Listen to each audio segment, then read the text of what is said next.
So, has Russia sought to intervene in the US presidential elections? Yes.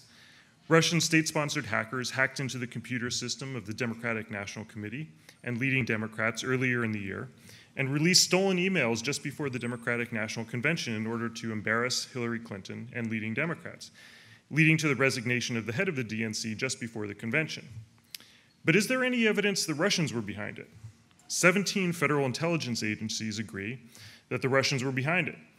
A number of hacked emails were leaked on the DC Leaks website, which has been found to be a Russian front organization created in Romania on a server that hosts other known Russian websites. Do Russians really prefer Donald Trump? Just look at their state-sponsored English-language news organization, Russia Today. The bulk of their coverage is negative coverage of Hillary Clinton, whom they accuse of a wide range of conspiracy theories, including trying to topple Russian President Vladimir Putin's regime. Trump is 5 times more popular than Hillary in Russia due to the favorable media coverage he has received on their state television. But why? Russia perceives Hillary as tough on Russia. She is seen as an enemy in the Middle East and in Europe. Trump has spoken very favorably of President Putin, has hired a number of top advisors with close ties to the Kremlin, and has a lot of what Russians call kompromat, compromising material, in his background. The Kremlin feels he would be relatively easy to control. And he would harm the image of the US in the world, proving that we are no better than them.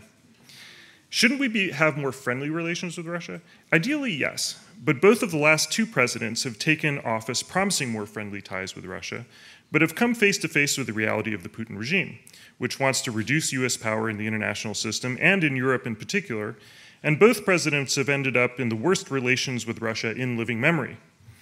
Trump, if he is elected president, would most likely follow the same path and end up disappointed with his friend Vladimir Putin. If you're interested in a 6-hour version of this 60-second talk,